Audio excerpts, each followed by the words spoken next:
Assalamualaikum warahmatullahi wabarakatuh. Perkenalkan, nama saya Selinda Rahmawati, mahasiswi Poltekkes D3 Kebidanan tingkat 3 Samarinda. Pada hari ini saya akan memaparkan laporan tugas akhir saya yang berjudul Asuhan Kebidanan Komprehensif pada Ibu S di Klinik Kartika Jaya, Ibu Sari Yuliati Sarjana Sains Tarapan Samarinda tahun 2020. Laporan tugas akhir ini terdiri dari bab 1 hingga bab 6. Bab 1 terisi dari pendahuluan, bab 2 tinjauan pustaka, bab 3 sistematika penulisan, bab 4 tinjauan kasus, bab 5 pembahasan, bab 6 penutup.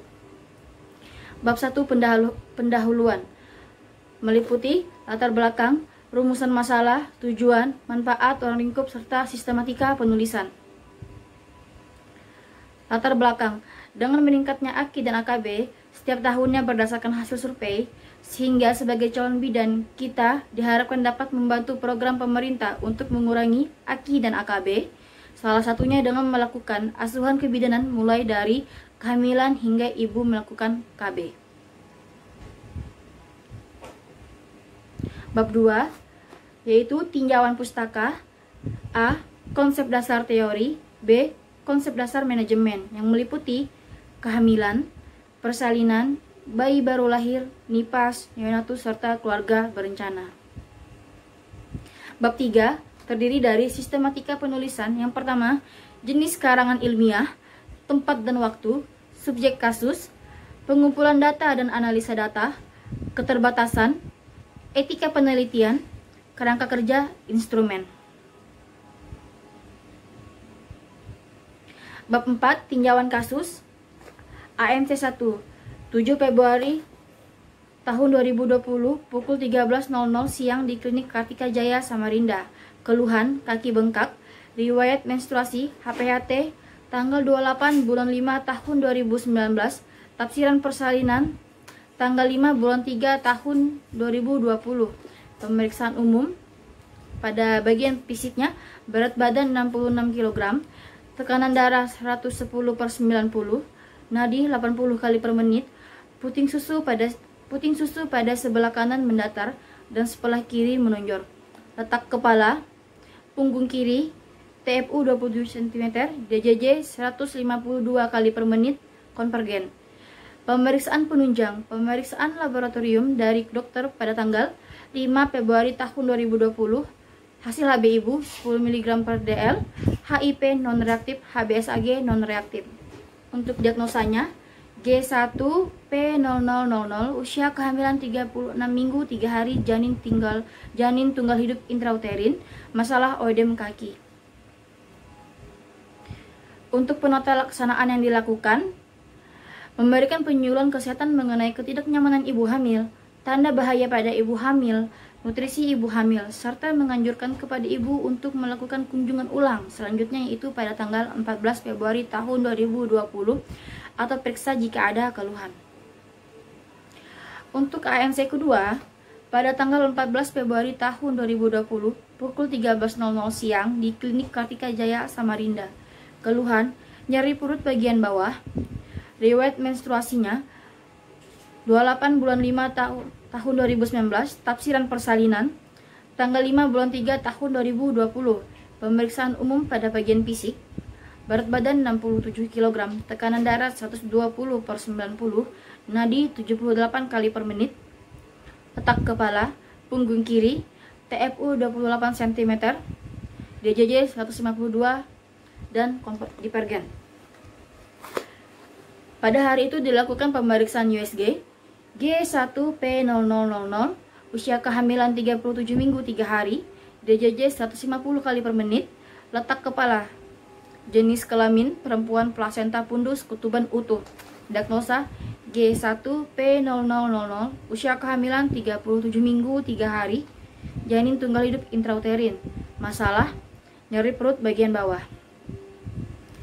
Penata laksanaan yang dilakukan, memberikan KIE tentang tanda-tanda persalinan, mengingatkan kembali pada ibu mengenai persiapan persalinan, memberikan penyuluhan kesehatan mengenai kontrasepsi terampil dengan menggunakan ABPK, menganjurkan kepada ibu untuk pelayanan kesehatan jika terdapat tanda-tanda persalinan, menganjurkan kepada ibu untuk melakukan kunjungan ulang jika ada keluhan, Pada ANC kedua, dilakukan pemeriksaan ANC pada jam 1 siang. Pada saat sore, ibunya sudah mengalami kontraksi, sehingga pada jam 6 sore, ibu segera ke klinik karena perut terasa semakin kencang-kencang dan nyeri pinggang, sehingga ibu pergi ke klinik. Kala 1 berlangsung kurang lebih 8 jam. Kala 2 berlangsung kurang lebih 20-25 menit. Bayi lahir segera menangis, tidak ada hambatan lilin tali pusat. Kala 3 berlangsung selama kurang lebih 10 menit. Kala 4 melakukan pemantauan 2 jam postpartum. Serta pada keadaan ibu, apakah ibu baik, semakin membaik, kandung kemih ibu. Terus itu lanjut lagi pada asuhan pada bayi baru lahir. Bayi lahir pada tanggal 15 Februari tahun 2020 pada jam 4:05 WITA dengan jenis kelamin perempuan. Nilai APGAR score adalah 8/9. Ketuban jernih, langsung menangis, bergerak aktif. Berat badan bayi 3000 gram, panjang badan bayi 50 cm. Pemeriksaan fisik, tidak ada kelainan ataupun cacat pada bayi. Diagnosa NCB SMK. Yang penata-laksanaan yang dilakukan membungkus tali pusat dengan kasta steril, menjaga kehangatan bayi dengan cara memakaikan baju, gurita, popok, topi, memberikan injeksi neoka 1 mg pada paha sebelah kiri bayi secara IM sebanyak 0,5 cc, memberikan salep mata chloramphenicol pada bagian pada bagian dua mata bayi masing-masing secukupnya. Kunjungan NIPAS dilakukan pada hari pertama kelahiran, yaitu pada tanggal 15 Februari pukul 12 siang di Klinik Kartika Jaya. Keluhannya, ibu mengatakan masih merasakan kontraksi. Pemeriksaan umum tekanan darah 120/80, pemeriksaan fisik tampak trauma pendarahan pada kedua mata bagian dalam, tinggi pendus uteri, 2 jari di bawah pusat, kontraksi baik, lochia rubra, terdapat luka jahitan, tidak ada tanda reda. Diagnosa P1001, 8 jam postpartum. Pelaksanaan yang dilakukan memberikan penyuluhan tentang personal hygiene, nutrisi ibu NIPAS, serta menganjurkan ibu untuk kunjungan ulang tanggal 19 Februari tahun 2020. Untuk kunjungan yang kedua dilakukan pada hari keempat. Keluhan ibu mata masih memerah karena tampak trauma, dan pemeriksaan umum tekanan darahnya 120/70. Pemeriksaan fisik, tampak trauma pendarahan pada kedua mata bagian dalam, TFU 2 jari di atas simfisis, lochia sanguinolenta, terdapat luka jahitan, tidak ada tanda-tanda reda. Diagnosanya P1001, NIPAS normal hari keempat.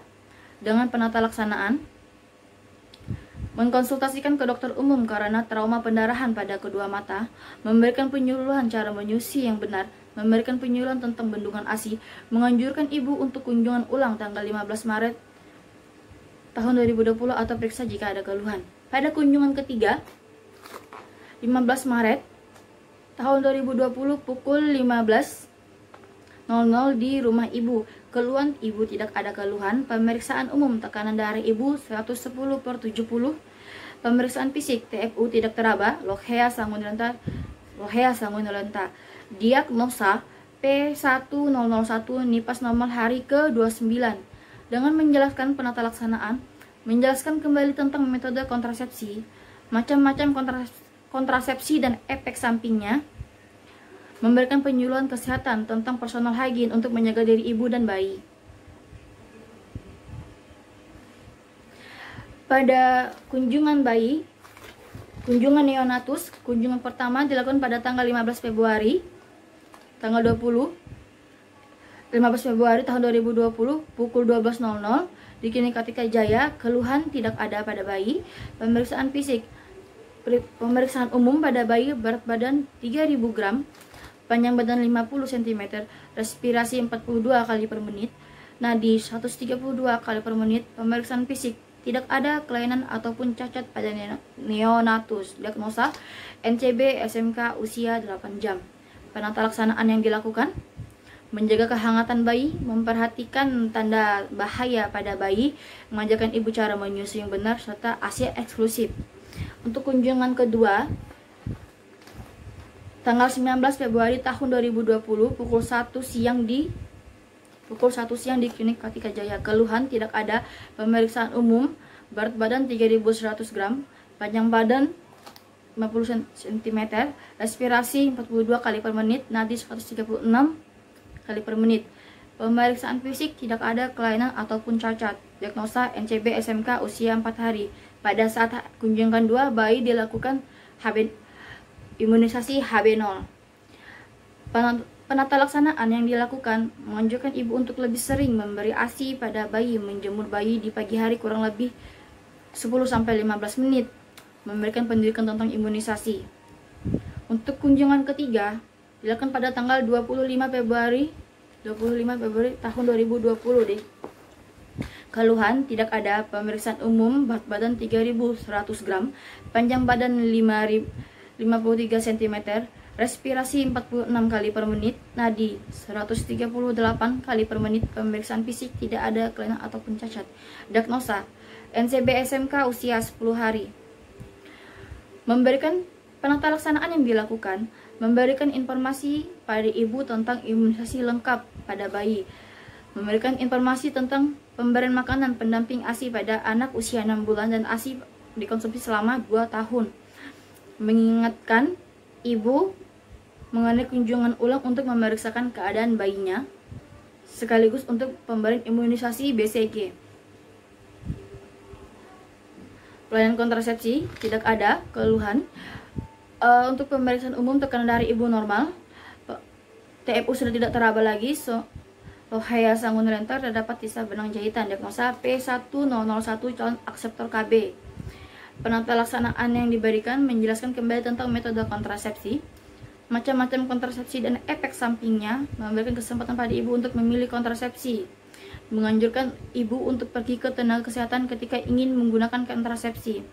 Setelah diberikan beberapa kali tentang kontrasepsi, ibu memutuskan untuk suami dan keluarga memutuskan untuk ber-KB setelah 2 bulan persalinan, dan ibu ingin menggunakan suntik KB 3 bulan. Bab 5 pembahasan mengenai tentang ANC. Pada pemeriksaan ANC, ibu berjalan dengan lancar dan sesuai dengan teori ibu. Untuk INC pada persalinan ibu didasari dengan adanya tanda-tanda persalinan kala 1, ibu S berlangsung kurang lebih sekitar 8 jam. Pada kala 2 hingga kala 4 tidak ada masalah persalinan ibu.